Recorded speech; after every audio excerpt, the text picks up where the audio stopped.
What is up, folks? Welcome back to another live stream repair. Ooh, I totally forgot about this. Let me go grab something for you folks.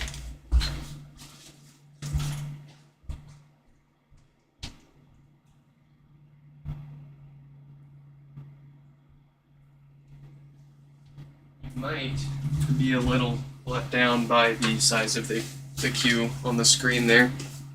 Fear not, plenty of HomePods showed up today for repair, but frankly, I don't have it in me to fix a whole lot today. But we're going to get through number 3691's HomePod there, and Daniel's 2 HomePods, and then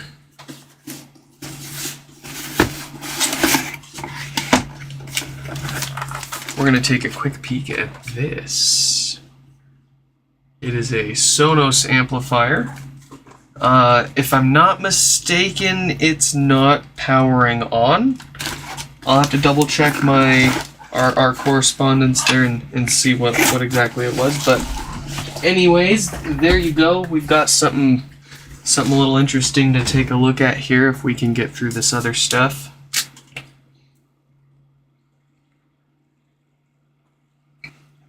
Oh, that's what I needed. I'm gonna get some more.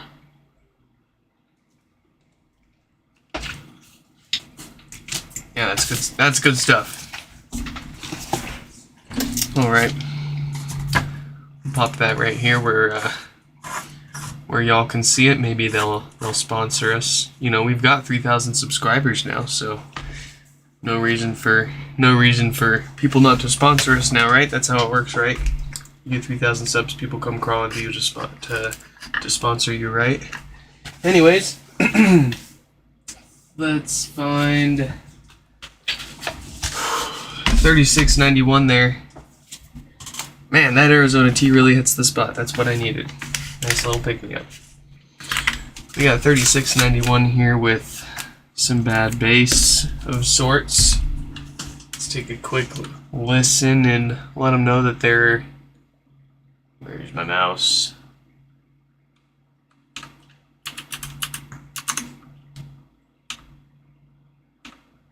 Oh man, I feel awful. I even told them yesterday theirs was coming up next, and then we totally dipped.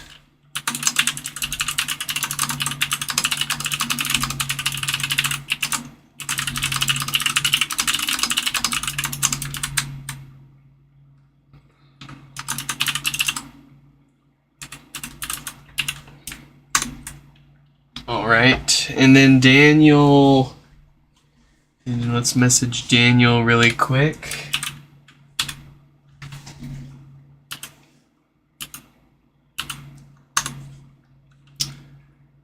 There they are.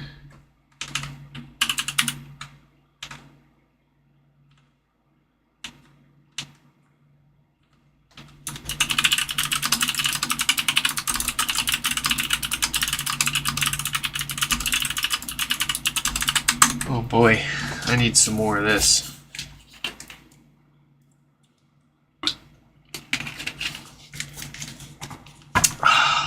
Perfect. Alright, what have we got here?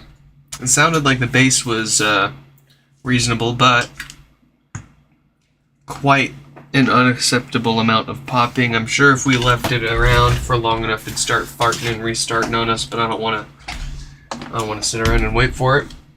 And I don't want to possibly damage things further, so let's get all lined up here. Give these fine folks a chance to join in on the stream. Get this camera. There we go. All right. Let us dig in. Hopefully we've gotten to this before those bad DC filters got to the subwoofer and roasted it.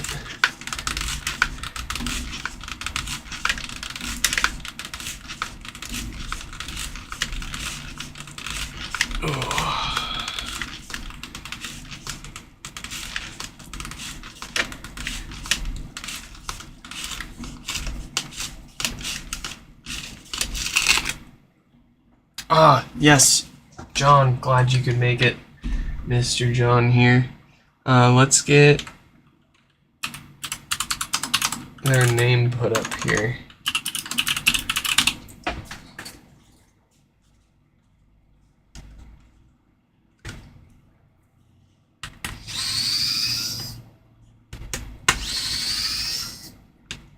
Takes 15 minutes to fart. Sounds about right.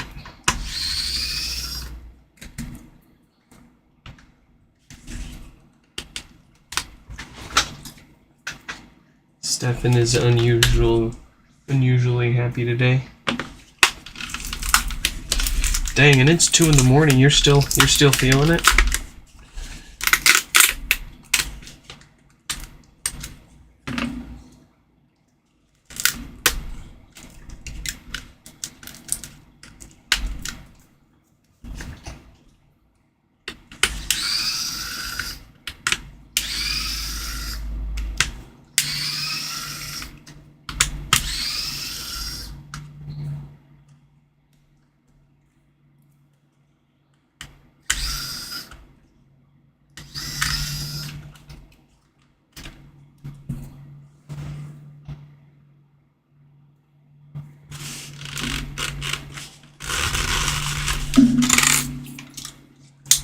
Oh, let's see. Oh, Daniel, glad you could make it. Yours is actually coming up next year. This one is actually number 3691's here.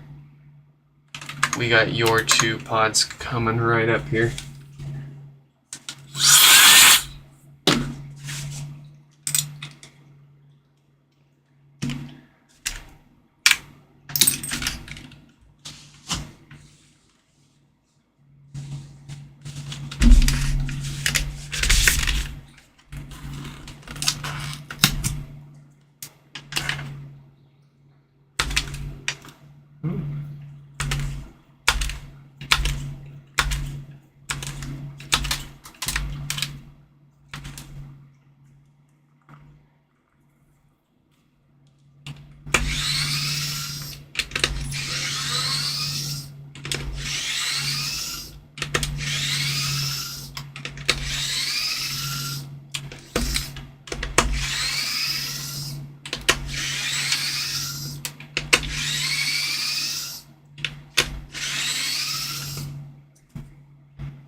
If you did, well, we can see what we can do, Stefan. No promises.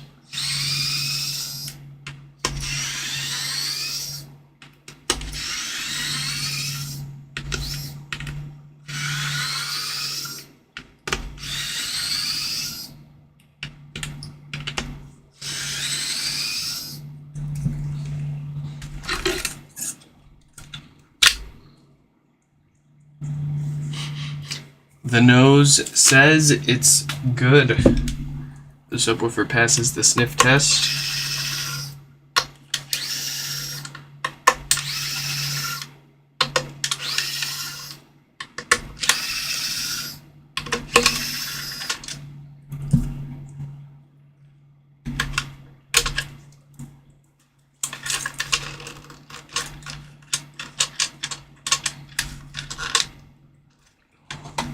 That's stuck on there. That glue is not giving it up.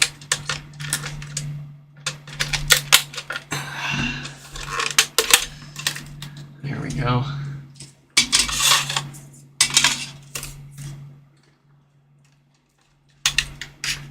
Get them up close.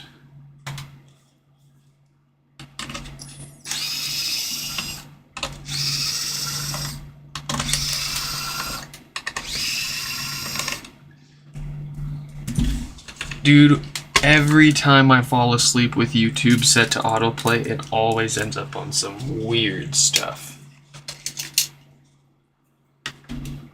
I get that.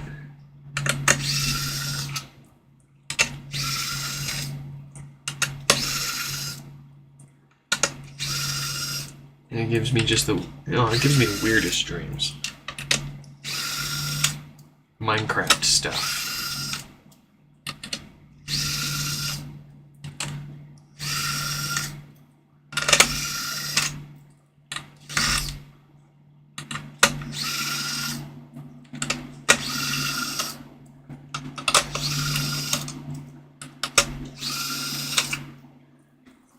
Oh yeah, let's add the Sonos amp, question mark.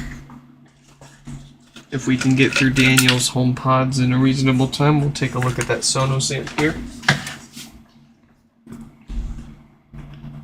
Let's get up close and see what's on the menu for this HomePod here. First up are DC filters. These are what went bad and are causing all of the chaos here for this fella.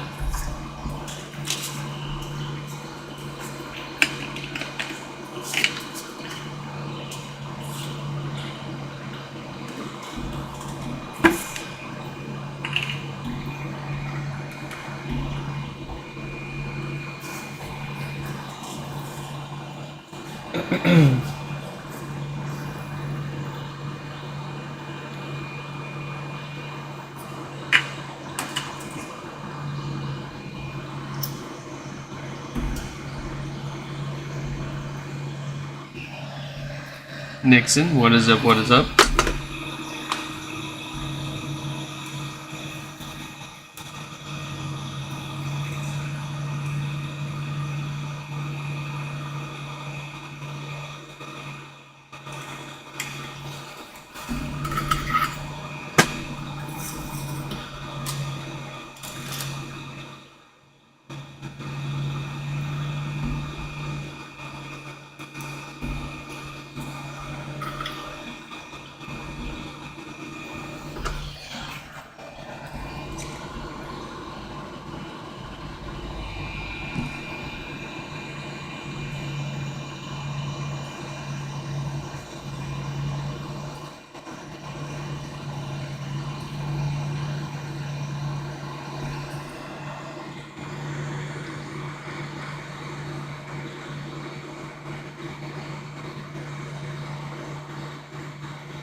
Alright, do we need a new Schottky diode? No, we don't. We've got a 42K date code on there.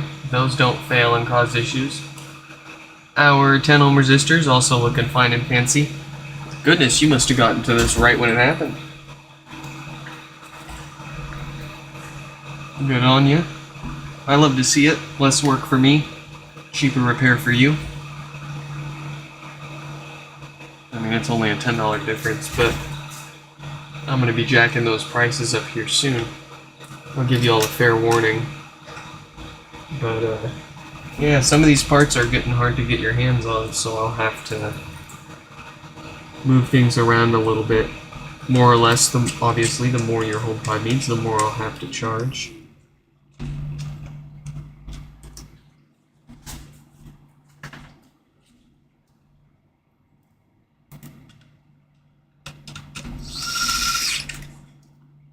But for now, we're getting by.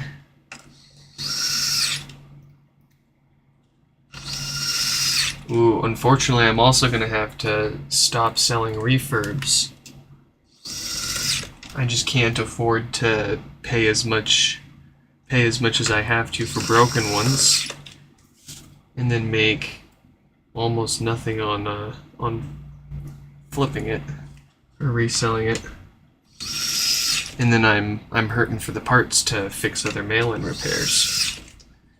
Not to mention, I don't have any HomePods for myself anymore. What a wild freaking... Nick himself has no HomePods for himself. I lied. I've got a bunch of minis, of course.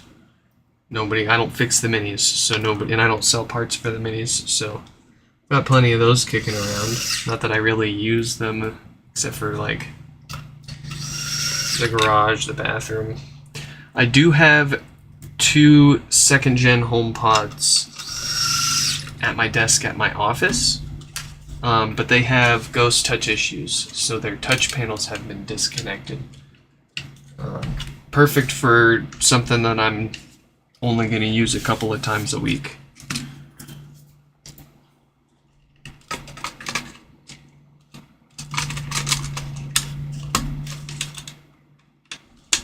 But yeah, I don't even have any, aside from that, I don't have any HomePods to call my own.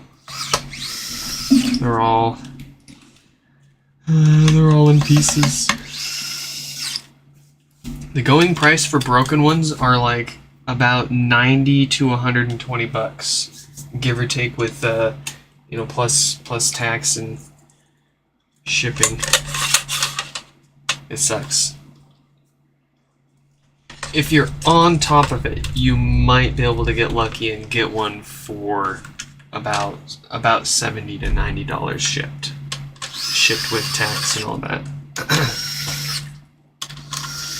But then you can turn around and you can get used working ones for dang near the same price. And like I said, if you're patient, if you look often enough, you'll easily find working ones for sub $100. It's rough. I can make so much more selling the parts off of them, but more importantly, I need the parts to be able to fix what shows up.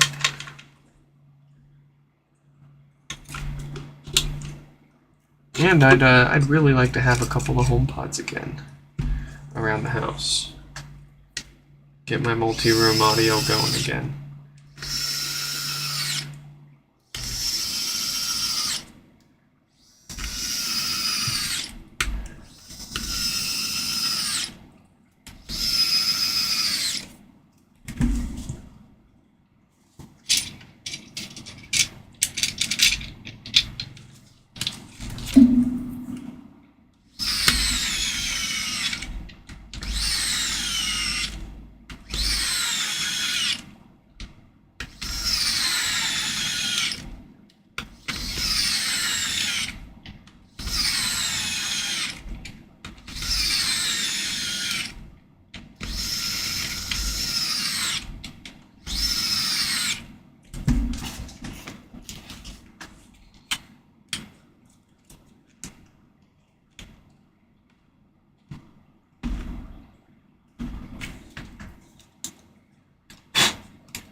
Dang, I feel like a freaking slug, and we still knocked that out in under 22 minutes. With an intro and all that. Heck. We're doing alright.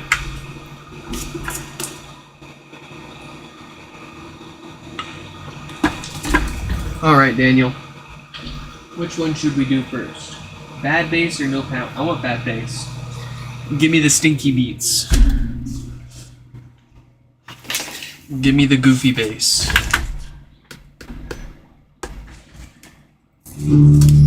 Hey, that sounds a lot better. Yeah. An acceptable little bit of a ticking sound is perfectly fine and normal. They're all gonna do it. Brand new ones out of the box. First and second gens, they all click and tick a little bit here and there as they turn on and off. The louder popping is definitely no bueno. But let's see what we've got for Daniel here. Probably the same story. Oh, no, that's got no bass. That one is donezo.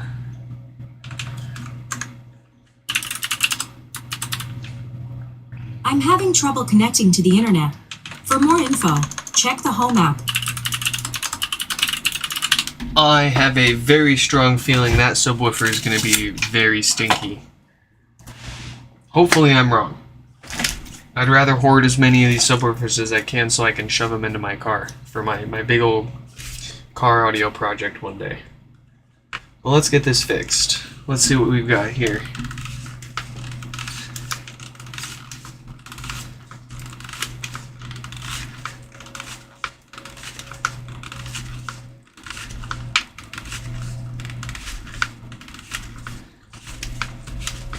White one sounds good. You might think so now. Wait till you get it back once it's got a new set of filters here. The thing with these filters, as they go bad, it's not like the diode that fails and causes no power where the thing either works or it doesn't. Those filters, as they get worse and as they age, they're basically sort of reducing the effectiveness of your amplifier because they're letting more and more DC voltage through. Speakers don't like DC voltage. It basically makes it work harder to produce less result. So I've gotten a lot of people that get their HomePods back, even for no power repairs, that had okay filters for the time, but they, like I said, they all age, they all go bad. Whether they're being used or not, they're gonna decay and cause issues like this. But we've gotten plenty of people fixed up for no power, and because we replaced those filters in all of them while we're in there, we get a lot of people saying, oh wow, it sounds a lot better too, what'd you do? There's two things, it's the filters and it's the foam subwoofer gasket that we replaced with the solid rubber.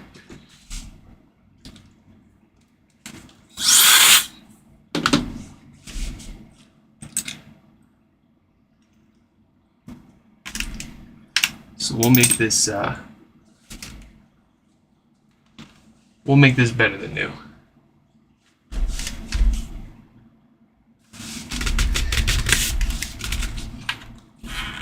Oh, you meant the white one sounds good to start with first. Yeah, that's classic me misunderstanding.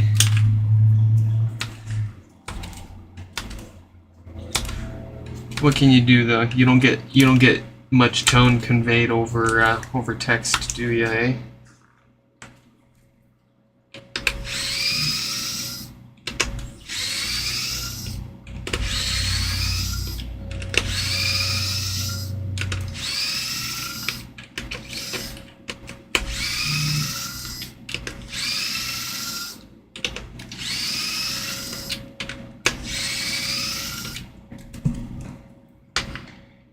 Give me that bass. Give me that bass. Ooh, it pinched me.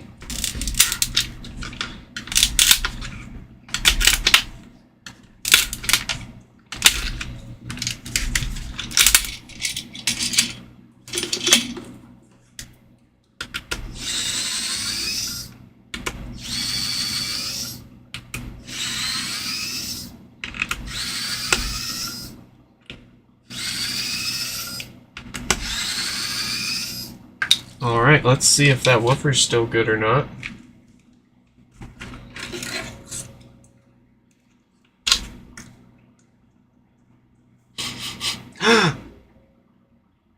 It's just fine.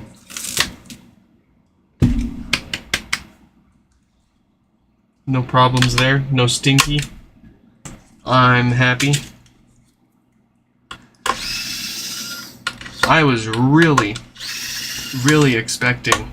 Sometimes I can tell, sometimes by the tone of the pop, not the volume, but the tone of the popping that it makes can sometimes tell me that the subwoofer's been roasted shortly before it just completely stops producing bass whatsoever. But that one tricked me. That appears to be just a straight up set of bad filters and probably nothing more here. We'll see. Yeah, sure enough, and I can see the date code on our diode. We've got a 42K date code on there, so another nice and easy one here that just needs new filters. We'll give it a new subwoofer gasket too, of course.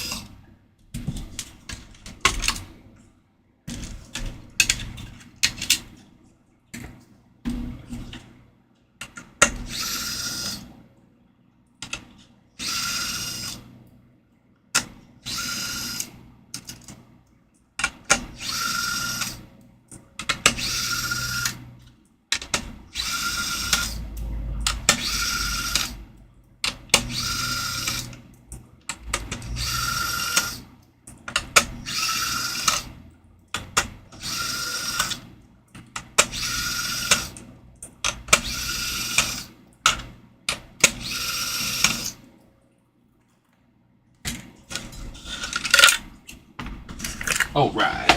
The only other thing that we need to look at is, yeah, our 10 ohm resistor's looking great. So we got the only thing we really need to take care of here are our filters. Let's get those knocked out, and then we'll get this back together. Work on their no power pod.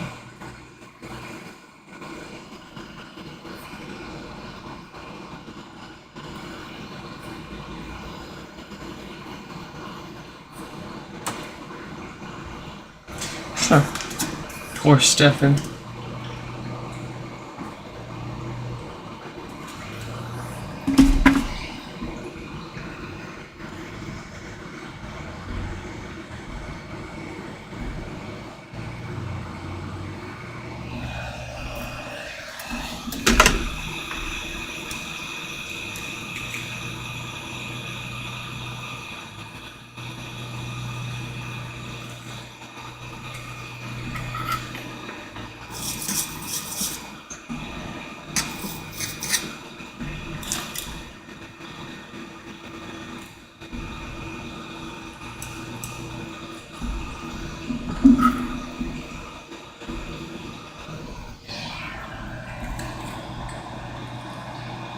Old filters be gone.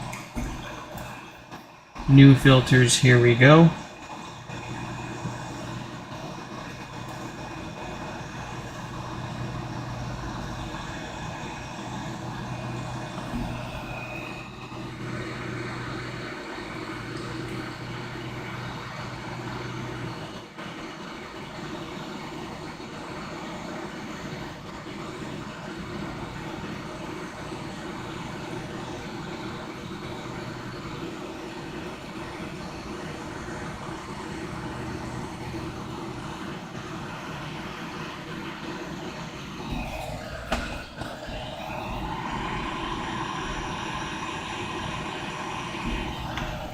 Hot in Topeka.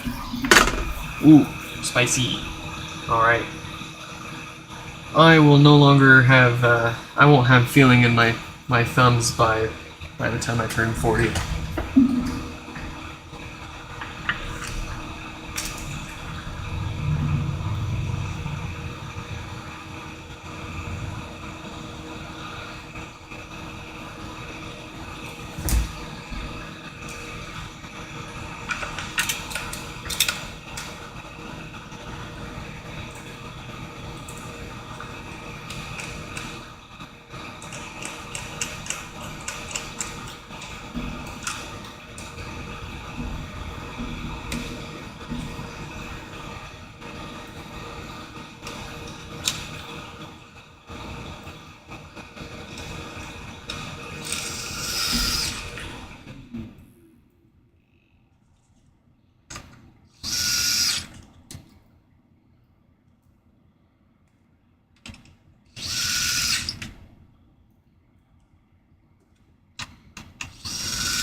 Oh yeah, red stain. Oh, we'll take a peek at that once we get it mostly put back together here.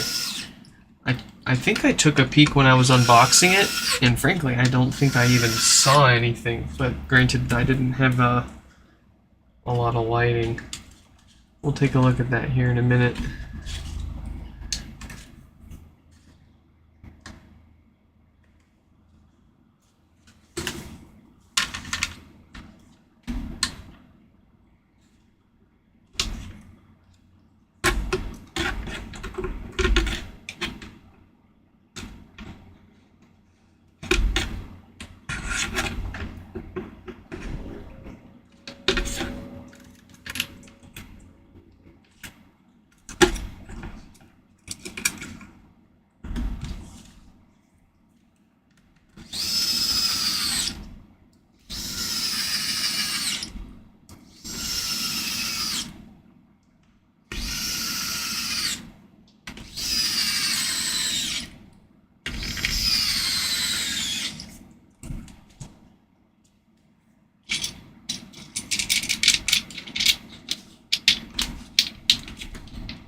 Your cat's snoring.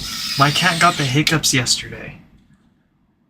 Oh, it was hilarious, but kind of sad at the same time. Because I was thinking, like, do they know do they understand what's going on? Is it bothering them, or do they just not even care?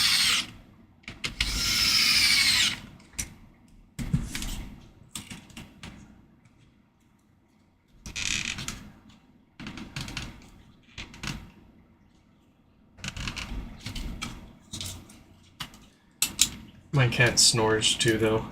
It's not very loud. It's more like a small vibration.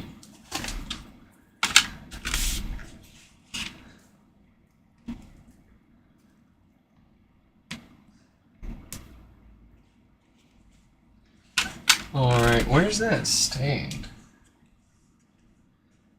Is it this? Is it that little guy right here? That teeny tiny little line right there, I suppose. I think we can get that out, no problem. Let me see what I got here.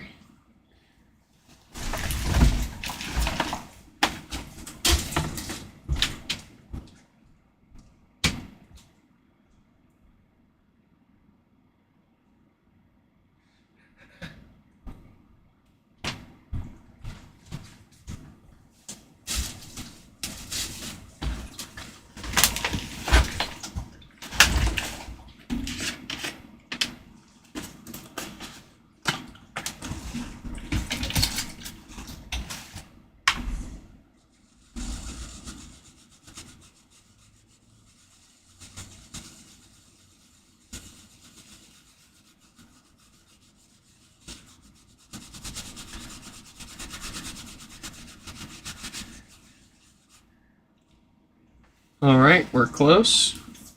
I think one more lucky dip and we'll be good. Or as good as free is gonna get you.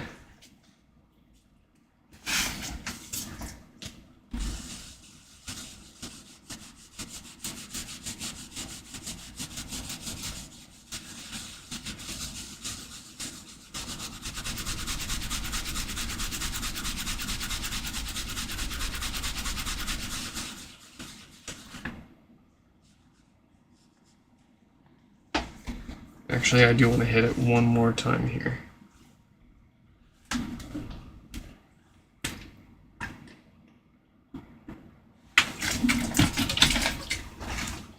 Get it really soaked in there. And I'm not scrubbing it. If we scrub, then that's how we mess the layers up. But I'm using the fibers basically the fibers of the towel to get in between.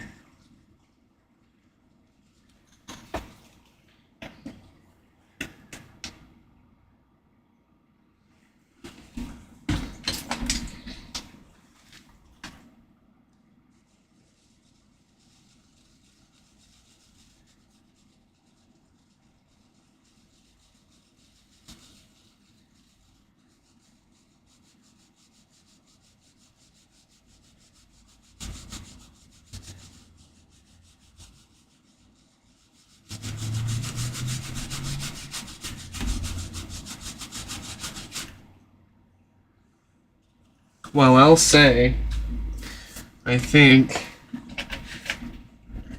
you're gonna have to look really hard to find it.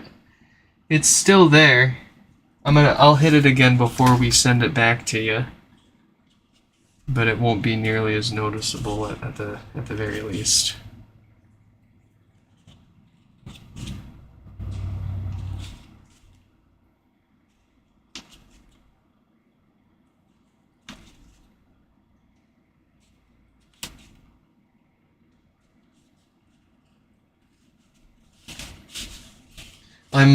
I grow more and more hesitant as time passes to do full baths for these meshes, because half the time I go to do it, they fall apart. It's just due to the age of them, and so many people have them sitting in the sun. UV damages them. Various aromatic things, like certain candles or incense or perfumes, can make the layers start to fall apart. And it's not obvious. You won't see it until once you start touching it, you'll feel a difference in how the mesh, it feels different. And if you touch it, if you put too much pressure on it, then it'll fall apart and separate, and it looks absolutely ugly. Taking a mesh off and washing it in the sink is a kind of a last resort.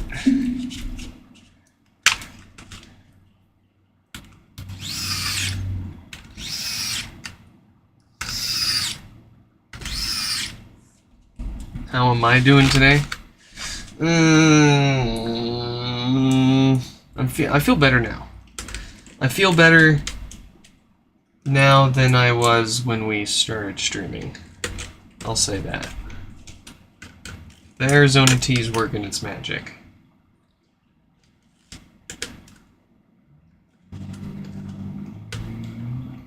It's hard to be in a good mood when my day is gone so long and I've got so much to do still.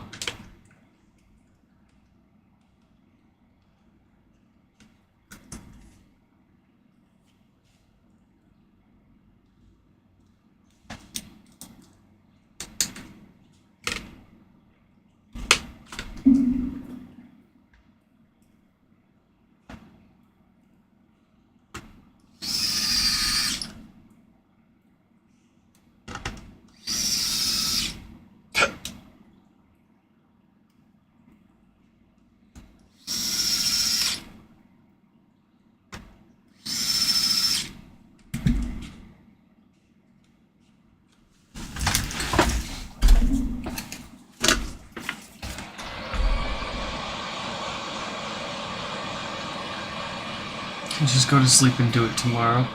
Jeez. I just keep doing stuff till I pass out from exhaustion, and then wake up and keep doing it the next day.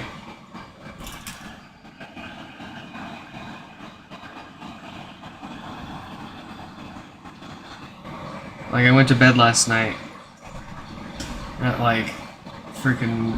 it was relatively early for how late I usually stay up to catch up, but I only went to bed at like midnight.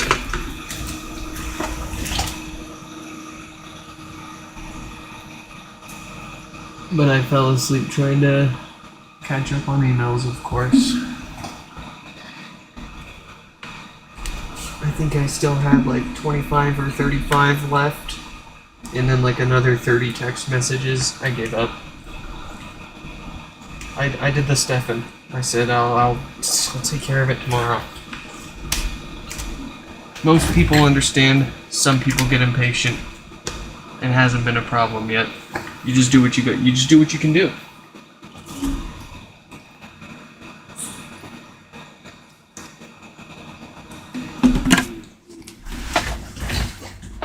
Can't make everyone happy. You'll go crazy trying, and you still won't.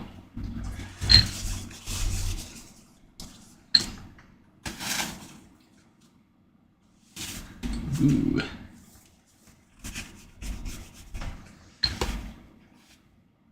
I'm having trouble connecting to the... Yeah, that sounds better.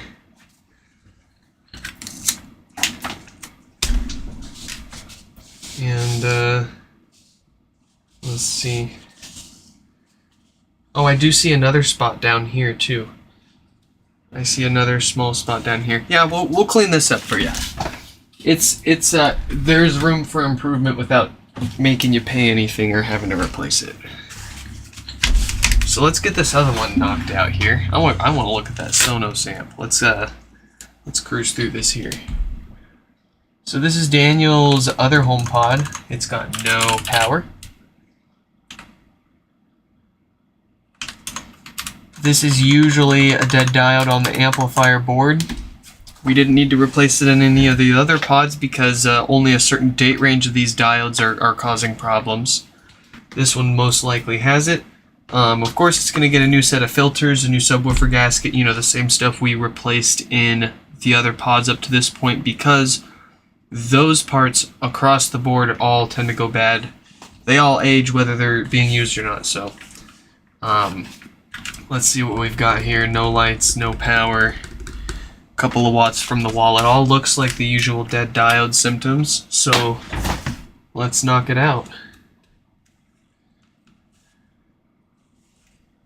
This feels weird. It is. Oh, it is. Folks, I think we have another HomePod that was improperly put together from the factory. Either that or we've got some crazy drop damage under here, because this is already like halfway up, but it's glued down. Like, nobody's tried taking this apart before, for sure. It's just like kind of like it's hard to show on, it doesn't show up well on camera, but it basically looks like someone's doing this. I just don't have my tool in there. So this will be interesting. What did they do wrong putting this together at the factory? I can feel it too. It feels uneven. Like, this half is set in correctly. This half is like sitting up. I was gonna do a speed run on this too, but that threw me off.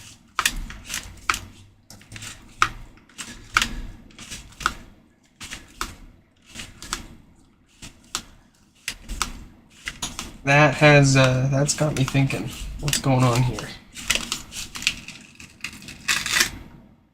That might even have something to do with our problem here. Or it could just be a purely cosmetic goof up that they did from the factory, and it has nothing to do with it and didn't really cause any problems.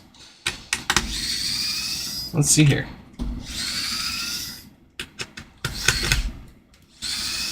Yeah, it's this side. Like, I can even push it down. You see that on the side camera on the left? I shouldn't be able to do that.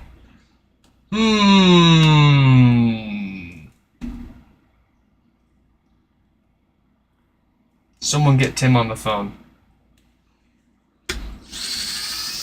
What's going on here? I have a feeling, I'm going to take a guess now. I'm going to guess that we're simply missing one of the 4 screws for the logic board. Probably didn't cause any problems, just a slight cosmetic defect.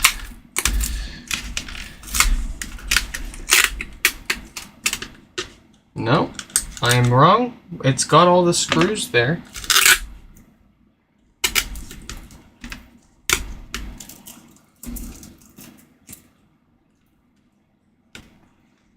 So it's definitely not lined up right here.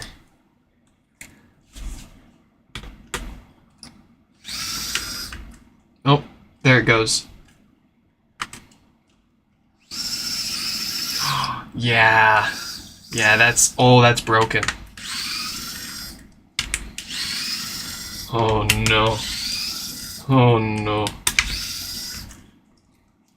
Alright, well, you can cancel that call to Tim. It looks like they probably put this one together properly, and it's just a matter of some physical damage either along the way to us, or heck, it could have been damaged on its way to Daniel before we finally got to it.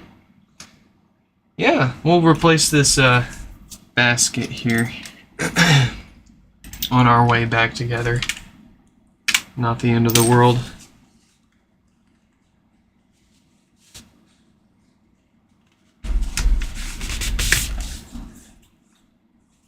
I don't see any or hear anything else.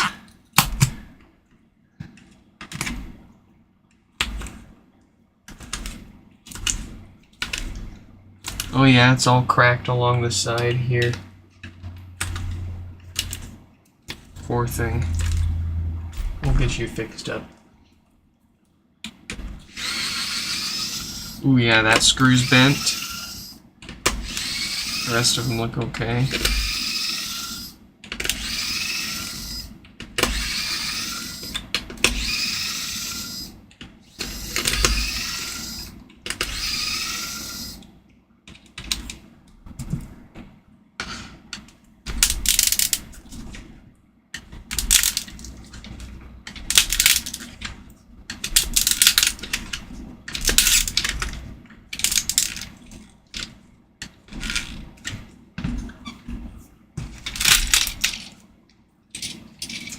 Yeah, we'll replace this. What do I got here? Oh, yes. Perfect. Wait. Yep. Cool. The next thing I want to look for really quick is if the subwoofer got bent as well.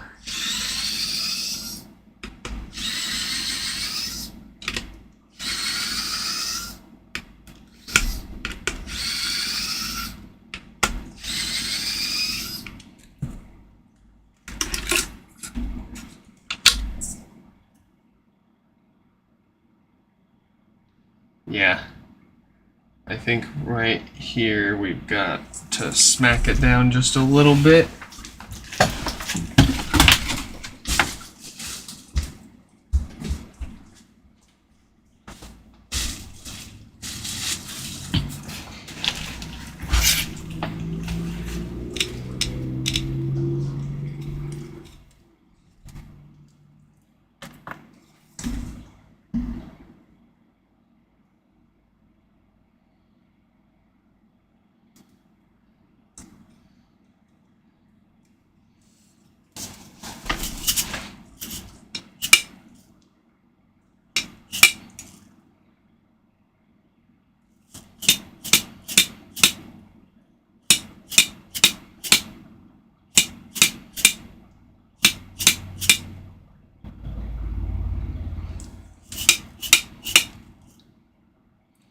That is a strange.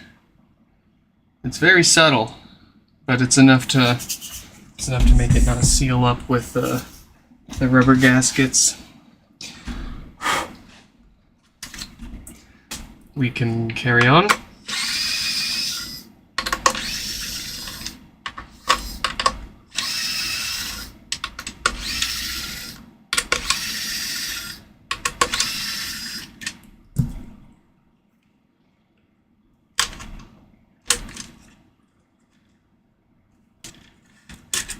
Oh no. None of what we've seen up to this point. I haven't seen any evidence to suggest that it has caused their power problems here.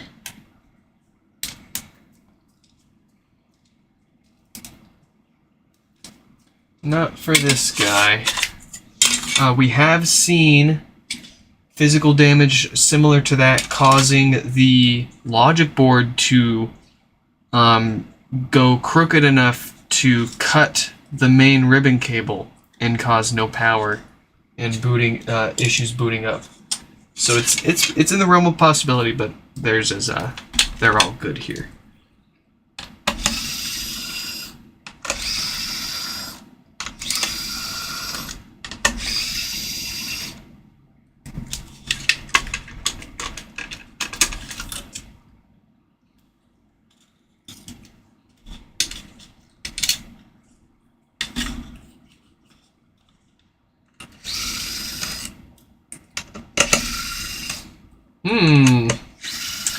Daniel, was this HomePod popping really loudly or death farting by chance before it stopped powering on? Because I see some extra damage on here that screams death farts.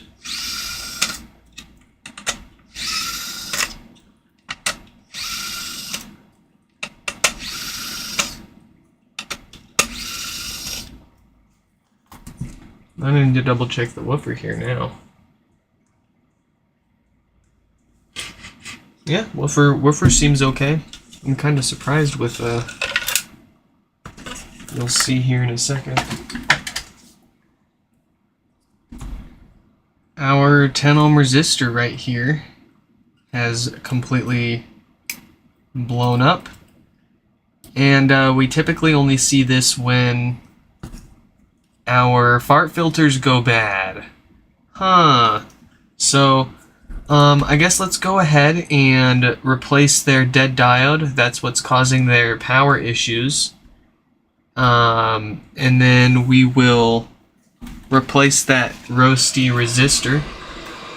And then we'll replace the fart filters last. Normally I do the filters first, but yeah, we'll do the diode first this time.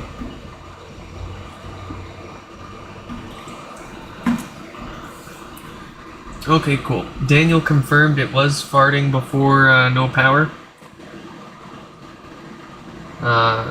If you put that in your repair form, I apologize. I probably could have pulled that up and looked.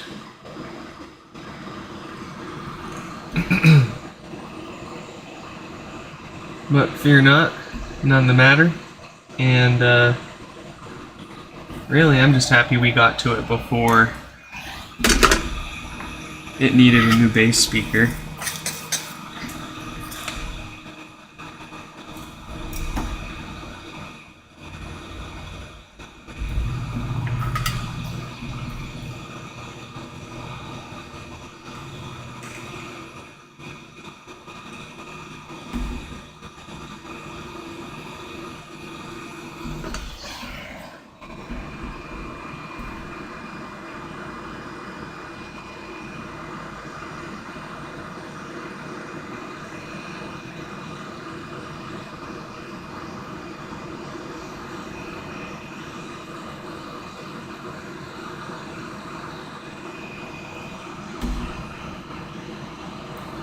Stefan, I think I had an aneurysm reading what you were saying there. Yeah, I agree. No.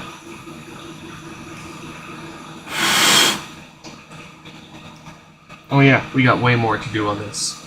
Let's get that resistor replaced.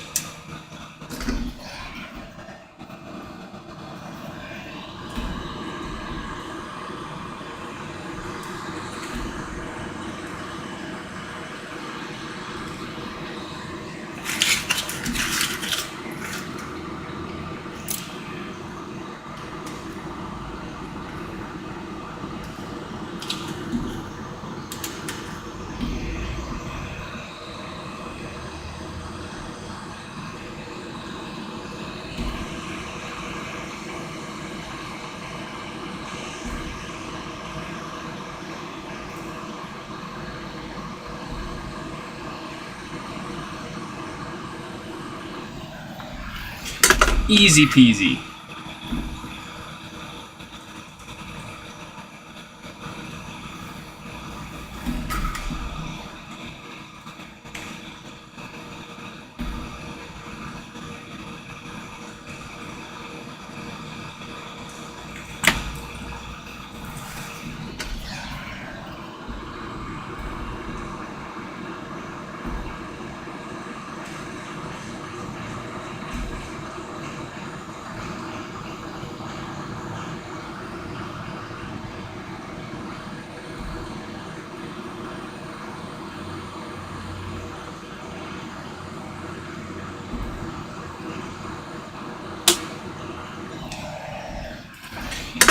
All right.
Merci I Pop Rav Jam. No, I don't know how to say some of those words. It does not compute.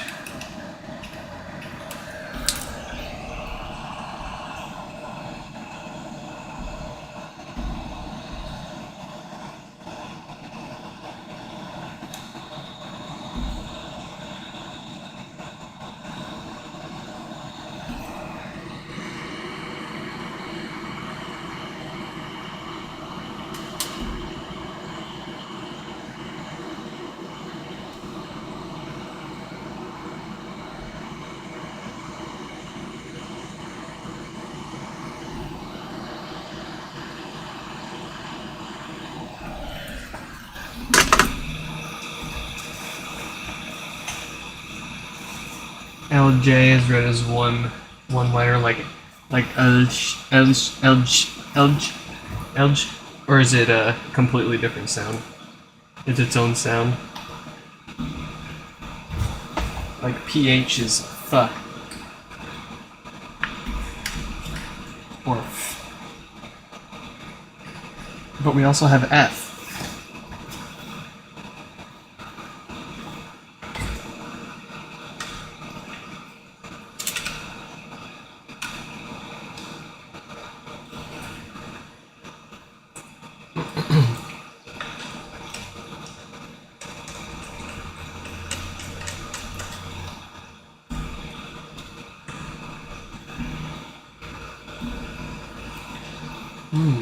Okay.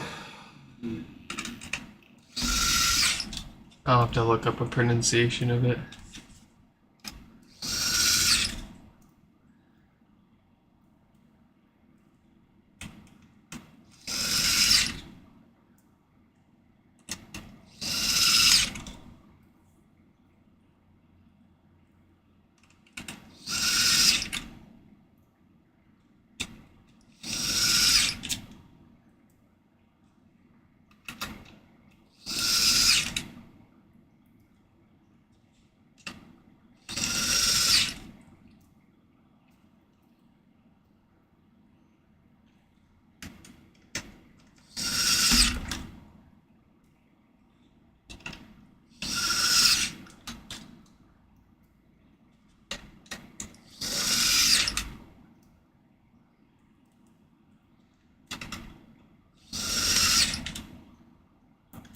Do I have any dead HomePod minis? Yeah, I've got a few. Couple no power, a couple ghost touch issues. Couple that work just fine. I've got an orange mini that is a store demo model. You can plug it in and tap and hold the top and make it beep 3 times in factory, reset it as many times as you want, and it boots right back up into demo mode. And I love it. Give me all the demo HomePods.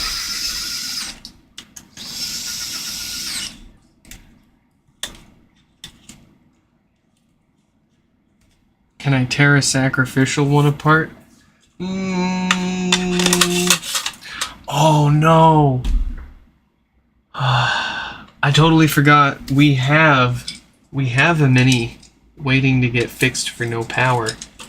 We don't need to sacrificially tear one apart. We've got one that we need to try fixing. I don't feel like doing it today, but I really want to get to that Sonos amp. But heck, we can get to that mini in the next few days. Maybe try to fix our first mini here.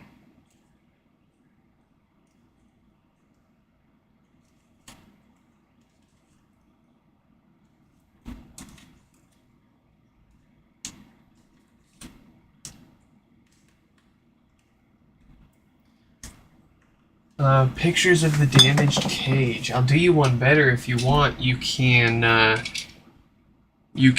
probably just use the whole link to the live stream. This is what I've done in the past for insurance claims for shipping stuff. I have just taken a few screenshots from my live stream, and then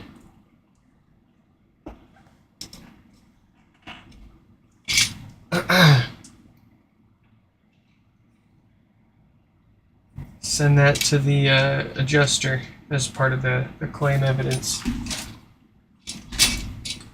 I think that was this one, because it was cracked on the inside.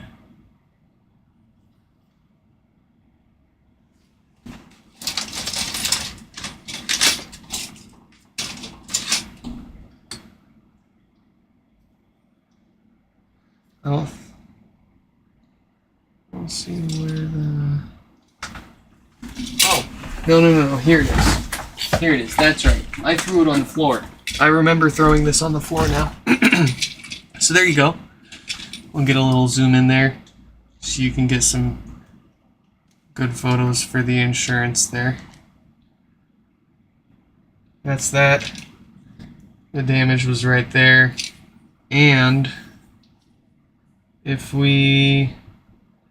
it was cracked somewhere on the outside. Yeah.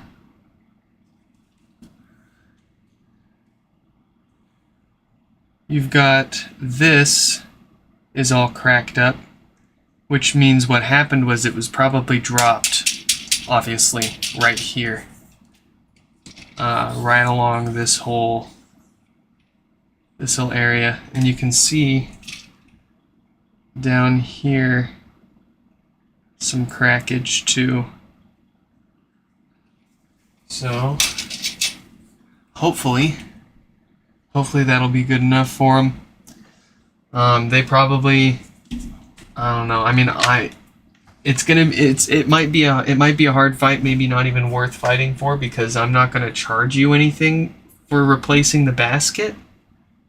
I've got enough of those baskets sitting around. I typically don't charge people if theirs gets smashed up. Shipping it to me to get fixed, it's feels kind of counterintuitive to charge somebody to replace a piece that broke because they shipped it to us to get fixed.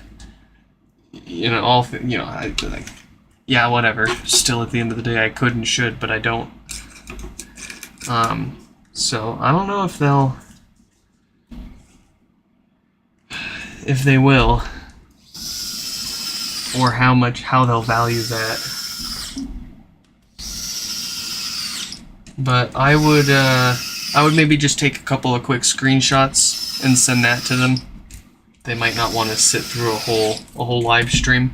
When I do the claims, I'm usually claiming a whole lost HomePod, so it's more worth their time to get the whole story. But when you're claiming probably under $20 in damage, theoretically, I don't know if they're gonna, how much of a stink they'll put up, how much they'll want, if they'll give you anything. They might even just be like, yeah, well, they could have broken it taking it apart.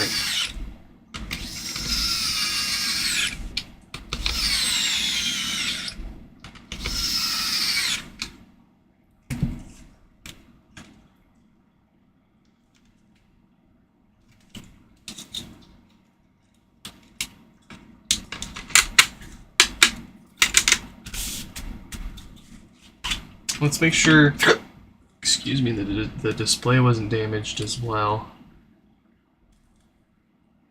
If they damaged the display, then yeah, I would make them pay. But the display looks good. All the important stuff looks good. I mean, heck, I can even 3D print replacement top baskets. So it's really not the end of the world if we have to replace those on occasion. And yeah, they're going to want a damage value, but I do, and I have for a very long time, I have my shop website, and I do sell this basket. I think I sell it for like 10, 15, or $30 or something like that. It depends on how much you want to come with it. But I do have there is a reference price, I guess you can say, like a market value for these baskets has been more or less established, I guess. Whether they're going to take that as whether they're going to respect that as the actual value of it, or they're going to say it's a piece of plastic, here's $1 and a refund for the shipping.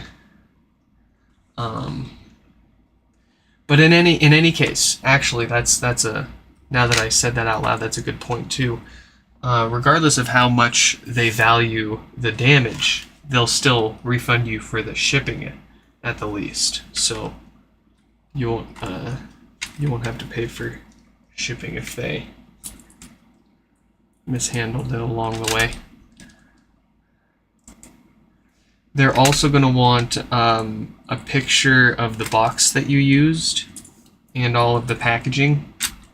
I don't remember what you used, but if it wasn't adequate, then they're gonna tell you to get wrecked.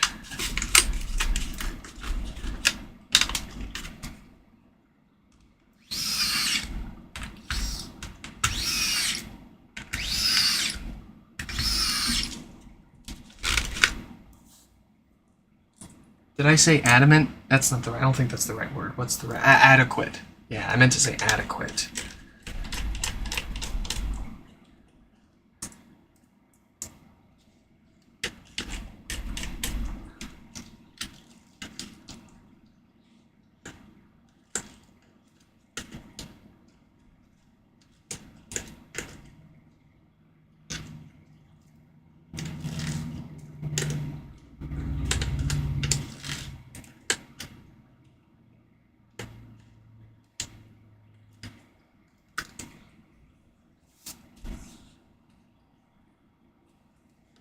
Yeah, John is probably right. That's probably what you'll end up with. But hey, I mean, if they paid retail for that shipping,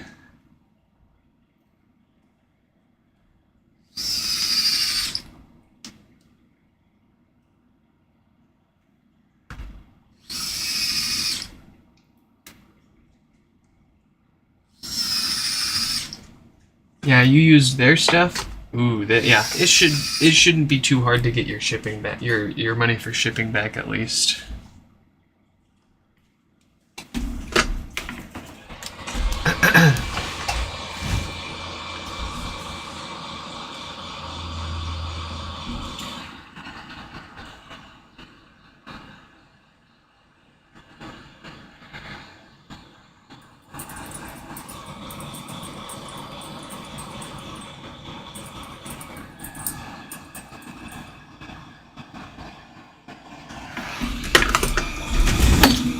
Oh boy, if this works, we get to mess with something.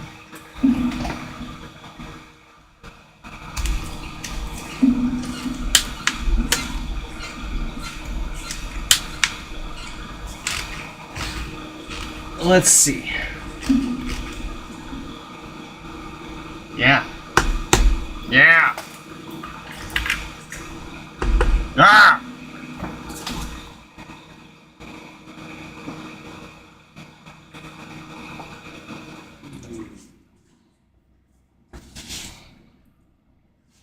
Let me go see 3697. Let me go see what your box looks like here.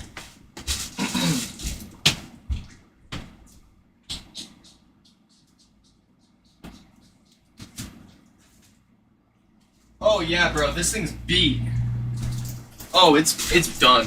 It's donezo. This thing looks like it went across the world and back. Let me tell you. Let me make sure there's no identifying information here. I will say, I don't know, they might complain about you needing to use more bubble wrap. But that said,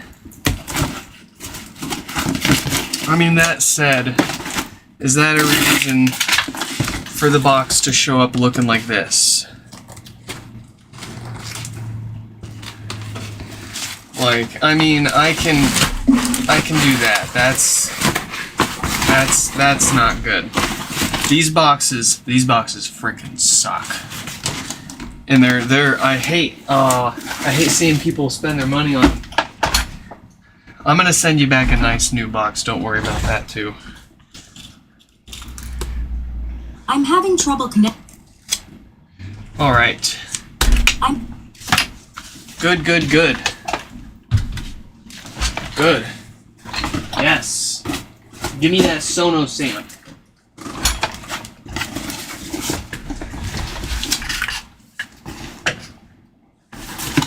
Ooh, Stefan's first 4 a.m. ice cream. Enjoy it, man. Let's see, Sonos.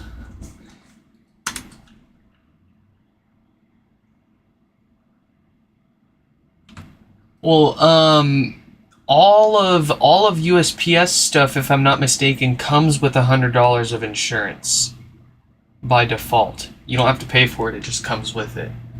So, and I mean, if they sent two, it would really behoove you to. But I absolutely agree. USPS lost someone's HomePod a few weeks ago, actually a few months ago now, and I had to send them a replacement and file an insurance claim, and it was through USPS, so I had to go through that, and it took an entire month for them to send me an $18 check for a HomePod that they lost, a whole HomePod. So I appealed, and they sent me a $50 check, and I reappealed again, and they finally sent me the $100, even though they're supposed to send me $100 and a refund for the shipping. I gave up at that point.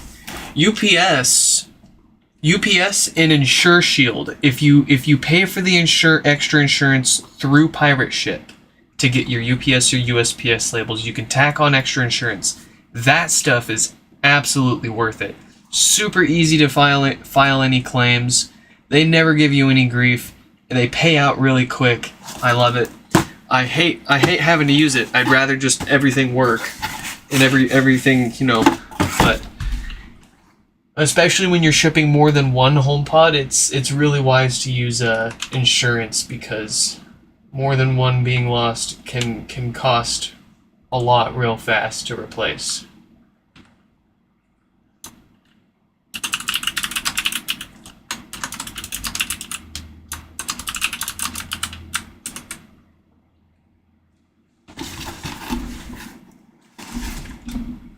All right, let's see here.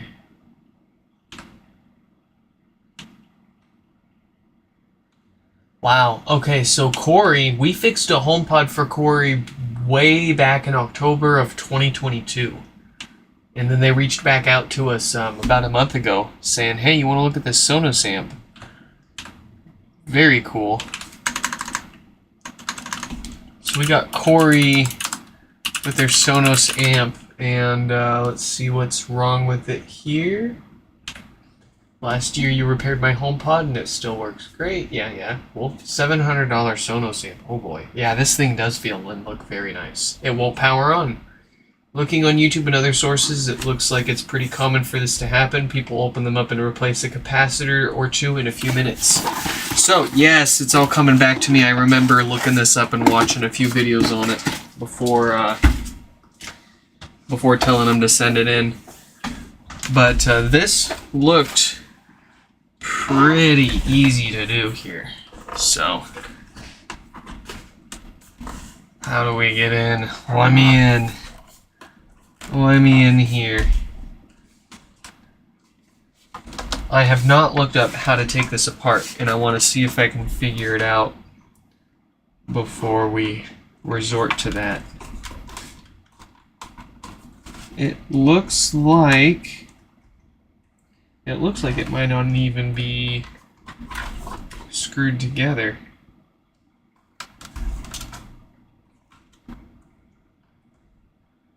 I do believe it's not, but before I go and start prying on it, I am going to look it up.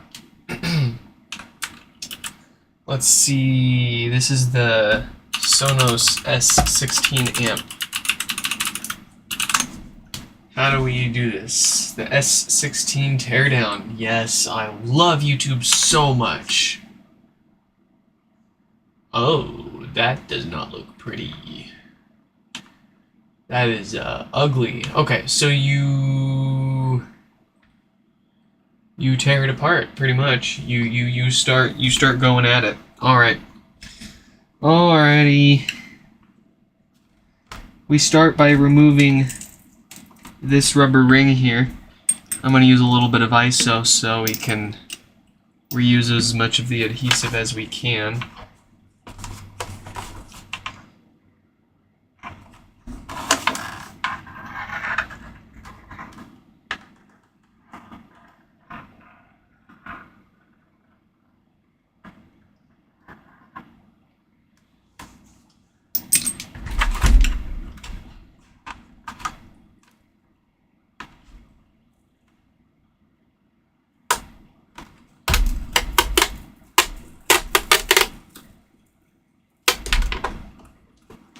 I don't know why he felt it was necessary to cut this, but we didn't need to. What's next? What's next, fella?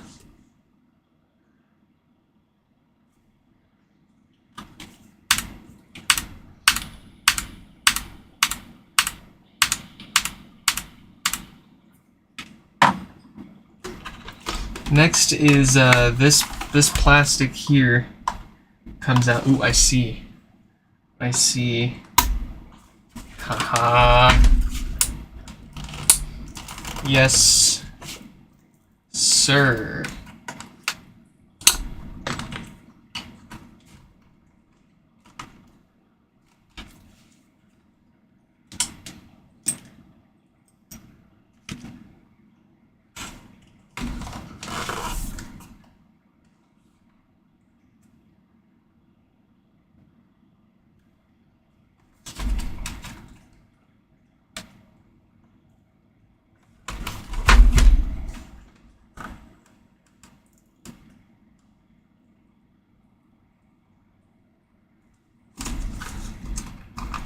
It's like opening a giant HomePod.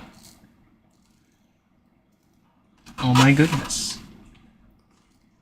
Tim's gonna get his blood sacrificed today, isn't he?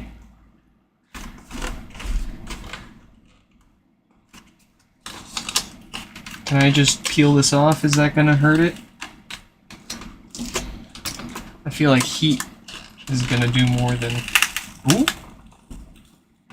Very cool. Yeah. Ooh, it smells good too. That fresh adhesive smell.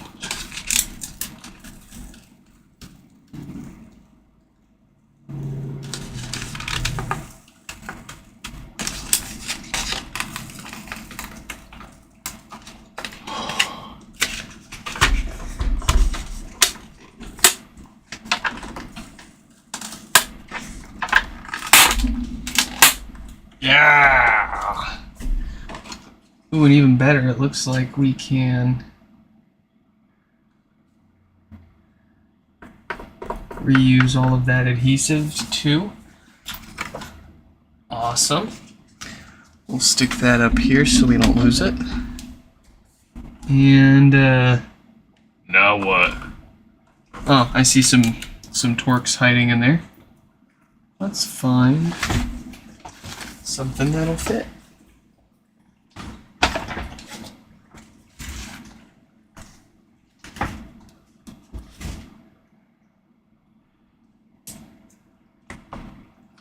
Let's do a little poke.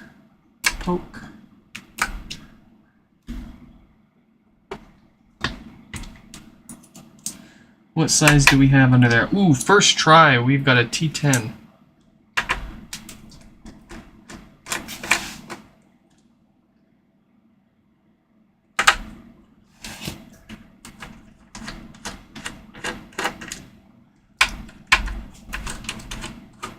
Alright, so we got this off. Is that it?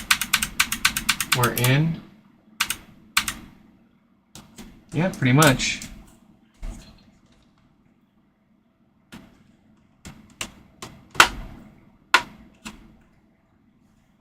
Gotta get this off.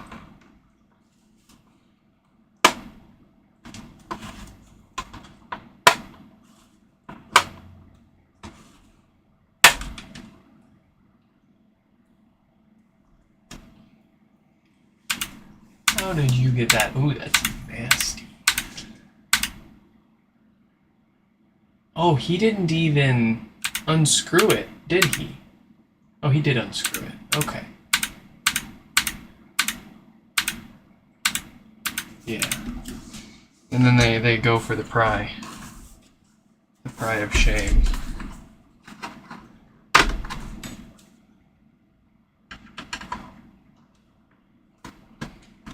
There will be no shame here.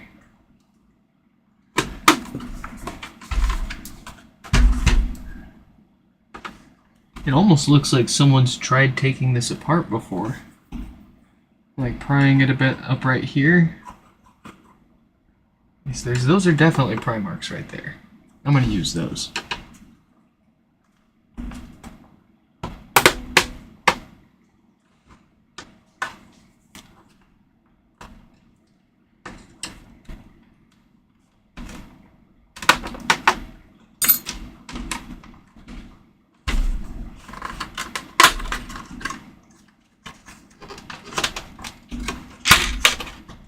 Haha!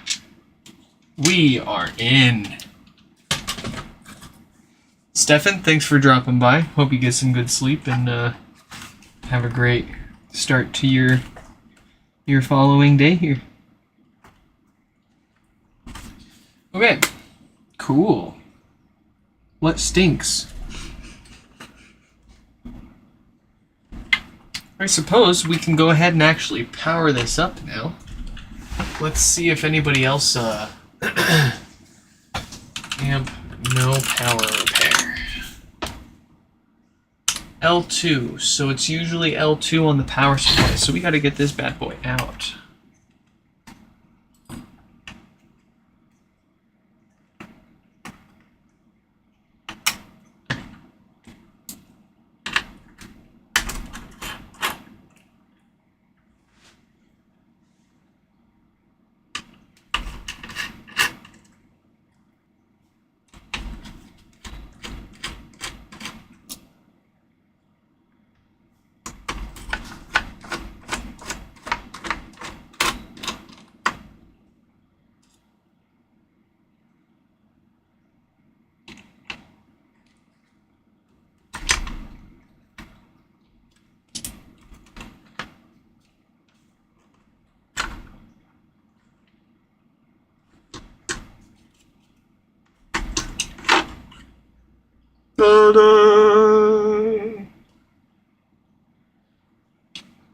Wow, that's most of it right there. This is really beautiful, I must say.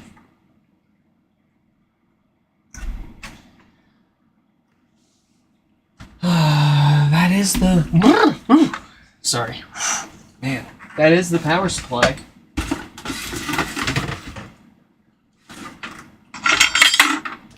Let's put that off to the side.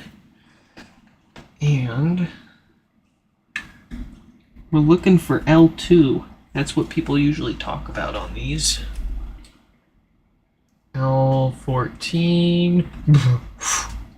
Shoot. Give me a second, folks. I will be right back.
All right. We are back, and we are looking for L2 here. Where is L2? It's gonna be right there. Oh, and we've got a step-down converter right here. Got some more data. Okay, let's see if L2... That looks like an inductor.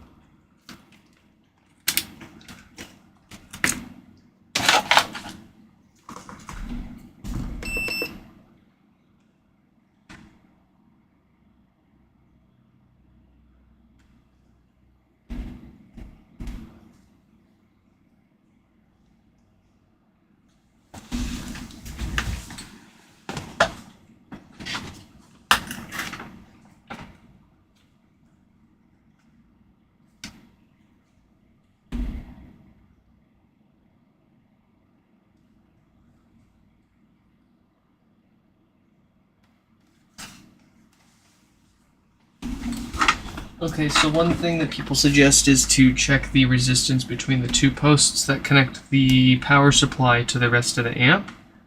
If it's dead short, then we got some big problems. But yeah, that's basically an infinitely open load, so that's not our problem there. If it's not shorted, the next thing you would test is whether the power board still puts out 48 volts. Since the L2 inductor is not labeled, you need to know its value. Is L2 usually what shorts? Does it short? Oh, it is.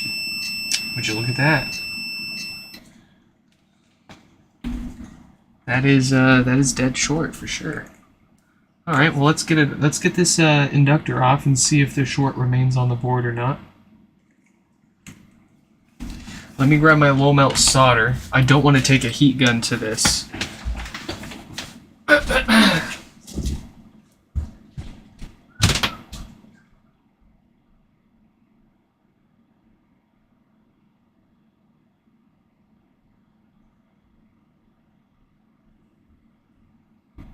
So many people have ran into this, then someone by now has had to figure out the value of this component. And we can find a replacement. But I have a feeling this isn't going to be the only problem here.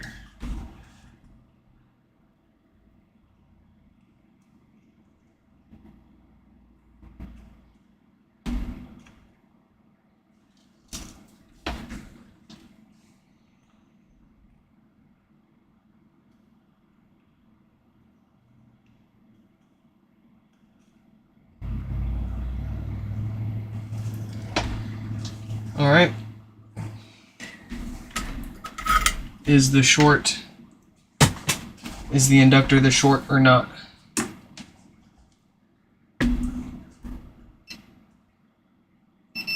Yeah.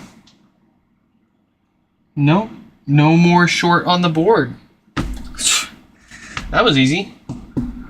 Well, I suppose now we need to figure out what the value of this component is and find ourselves a replacement. I didn't buy a replacement one of these yet because frankly I wasn't expecting it to be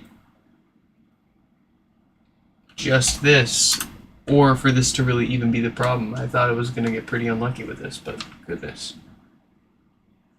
On the bottom left there is a fuse. Let's go ahead and check that.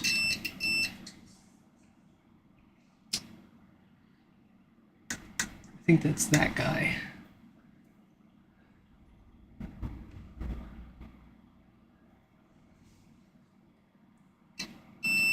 Yeah, our fuse is still good. I think Corey got really lucky with this this particular Maybe, maybe not.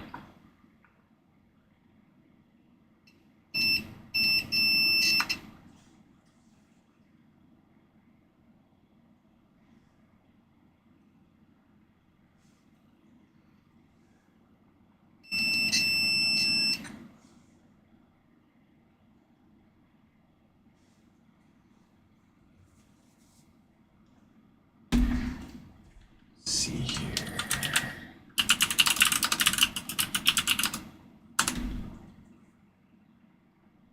Actually, I might be being silly here because shouldn't inductors normally have a resistance?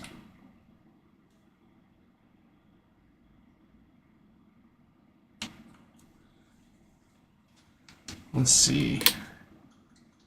Let's go to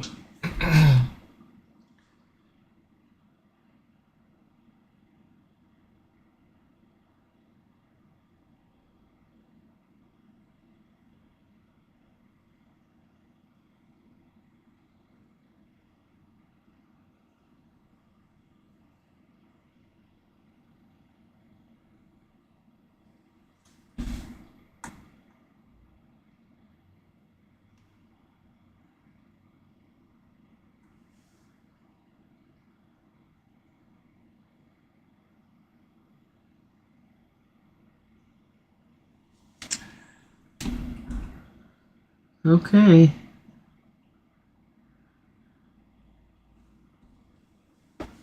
Let's see. Can I not just use a capacitor on hand that's rated the same? Two problems with that. Well, a few problems. One, this is not a capacitor. This is an inductor. And I don't think my meter can read measure inductors. Two, we don't know the value of, even if it was a capacitor or an inductor, in any case, we don't know what the value of it is. I'm still trying to figure that part out. If we know what the value of it is, then we can replace it. So those S16 amp, no power, L2 inductor.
I love how everybody says L2 is a victim of another failure, but they fail to suggest a replacement for L2 because L2 is still dead, so you still have to replace that.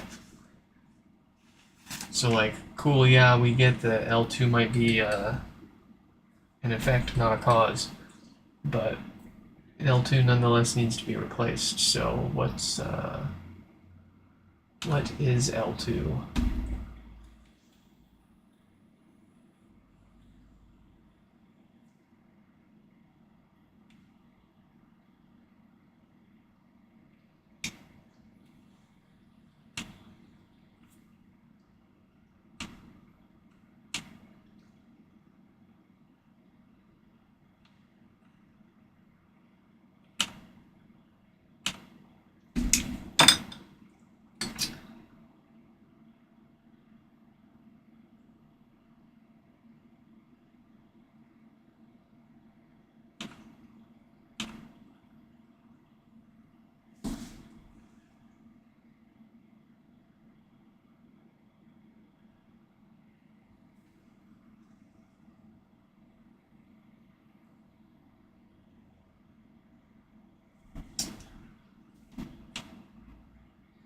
Well, we can Amazon one. We don't know what. Like, we can't just Amazon an inductor. We gotta know what value it is.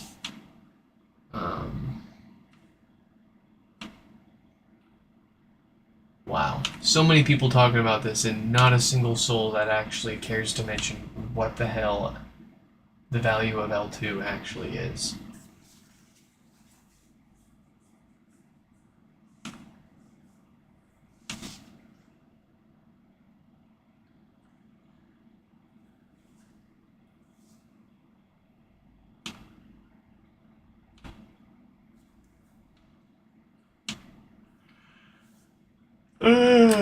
L2.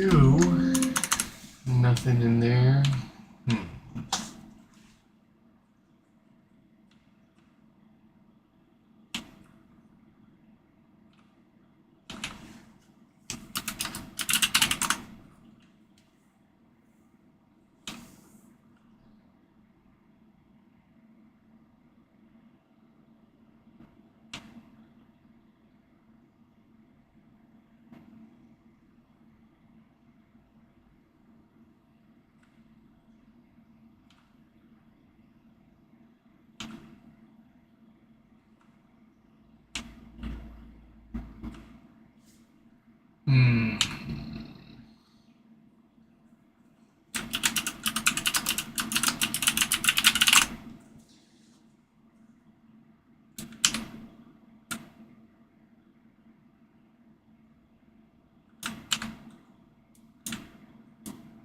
I don't think there is a schematic for this guy.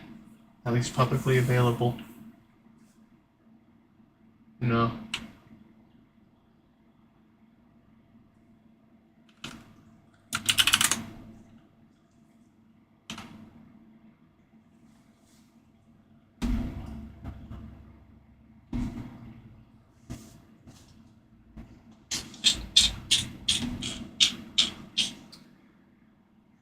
Come on, someone's gotta have replaced L2.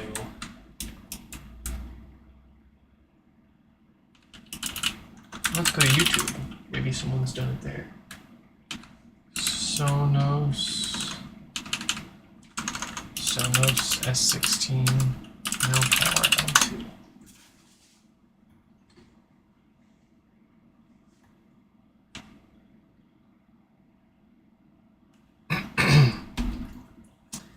No one on YouTube, really? Really?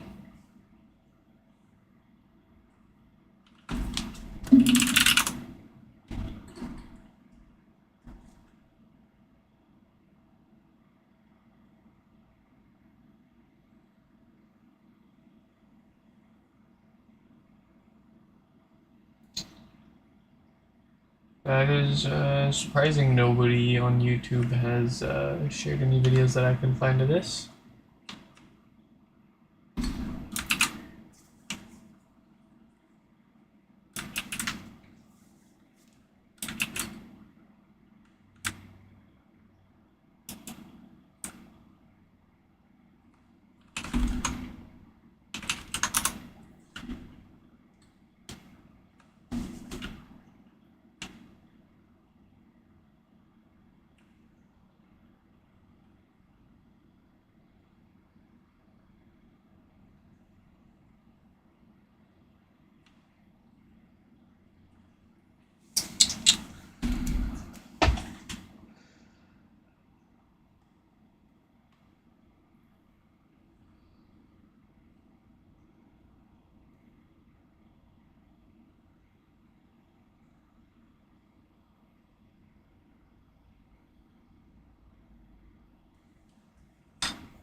Ooh, wife's picking up food. Let me tell her what I want real quick.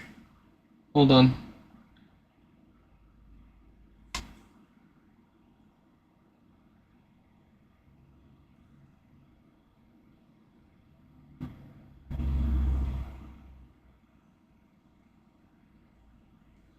Yeah.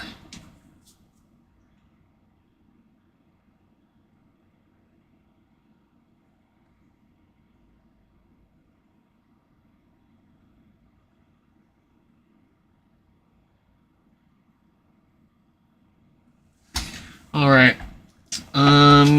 So I grilled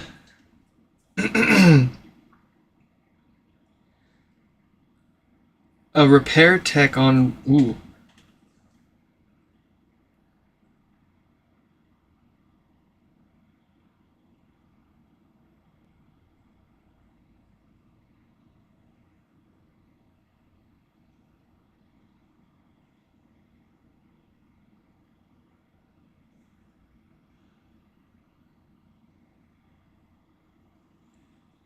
Hmm.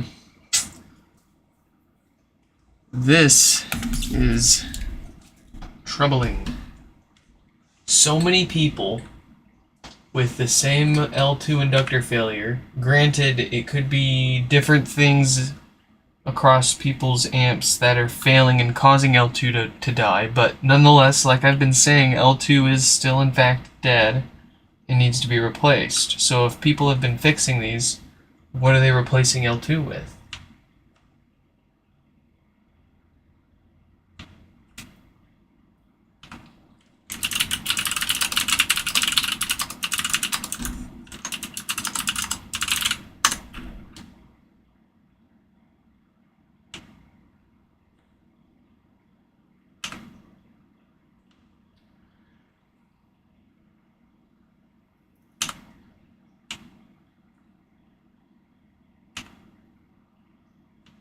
No one wants to tell anybody because they wanna charge to fix it themselves. That's probably what's going on, huh? Because it's so easy, anybody can do it. You want to gatekeep the info. Well, that's what I'm here for, is to figure it out and share the info with as many people as I can, not hide it and try to make a bunch of money off it. There are plenty of people out there that are willing to pay you to do something as easy as it might seem. So why can't, if so many people?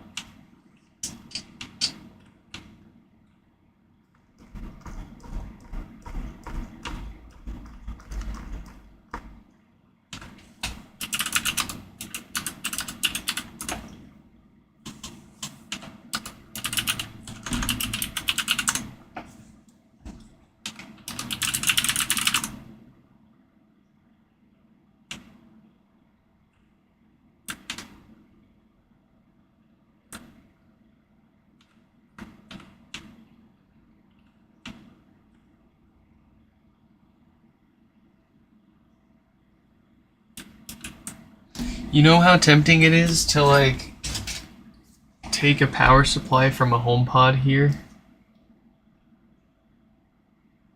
and pick off an inductor that looks... Yeah, but see, even none of the ones on here are the same size.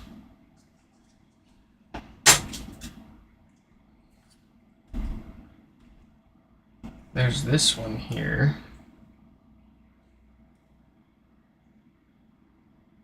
It's a little smaller, actually. I don't even know the consequences of replacing this with the wrong one. That's kind of scary to think about, especially on a $700 amp. I don't want to mess with that. It's very tempting. If it was my own, I would probably try it. But I want to try something that might cost us a lot more. Do people sell these parts on eBay? Let's see. Condition for parts are not working. People sell them for about $150 to $300. And I'm willing to bet they are all no power. First one doesn't power on. Second one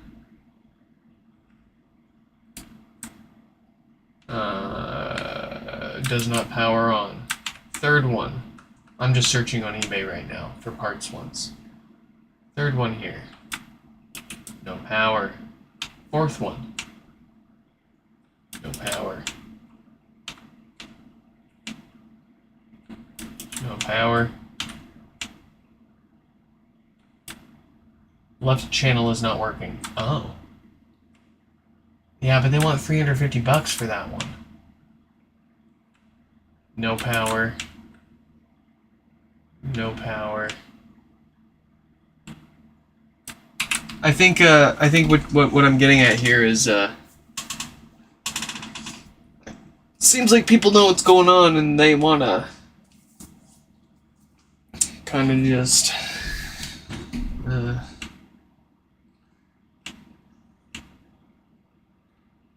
they know what the problem is and they don't want to tell you that you can't fix it. No one knows how to fix it.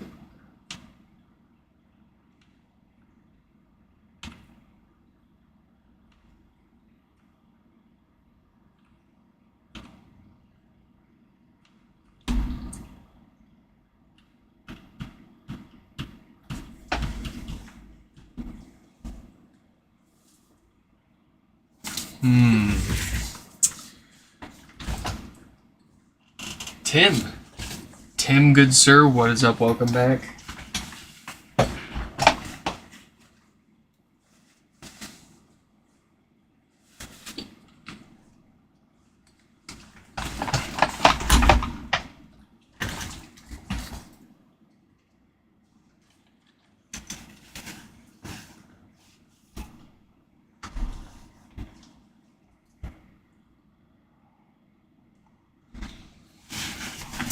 I think I actually have something. I think. No, I don't. That won't work. What about this? What about this right here? Got a power supply for these somewhere.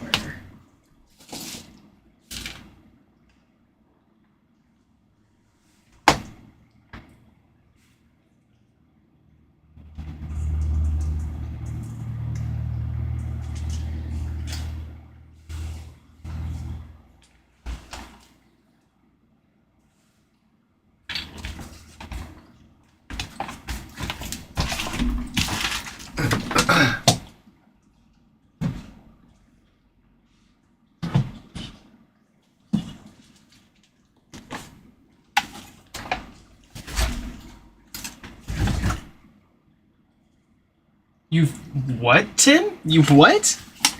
How did you find it? Where did you find it? What did you search for? Posting sources to Discord. What the hell?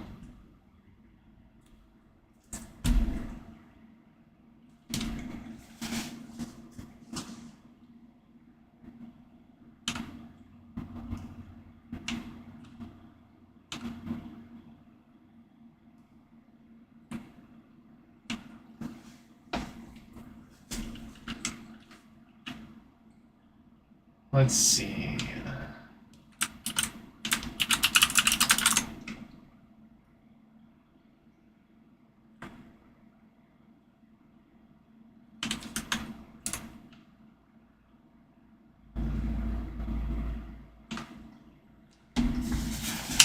Reddit. Wait, I was reading this thread. The TI chip in the photo. Uh-huh. Oh, and there's a yeah, okay. Texas Instruments is pretty good with their. I should have looked at that. Of course. Of course. You are a goat. So, I do not have an LCR meter, or my meter can't measure inductors, basically. So I can't I can't pick an inductor off a random device that I have around here until I find one that matches, because I don't have the tools to measure one to find one that matches. But thanks to Tim there, we can hop on to a reputable components reseller and procure a couple of these inductors. Ooh. And we will, well, I suppose first order of business is we'll get that inductor replaced, try to power this thing up and see if it works, and if not, what blows up next. I'm gonna give it a 50-50 chance. It's I kind of feel like it might actually just be the inductor, but we won't know until we get it replaced and we power it up and we see what happens. So that is actually all the time that we've got for now. What great timing. I love it. Folks, I hope you all enjoyed this live stream repair. Tim, I owe you a big one. I might have eventually gotten to that and figured it out myself. I mean, that's how I figured out half the parts on the HomePods. But sometimes you just need someone else to remind you how it's done.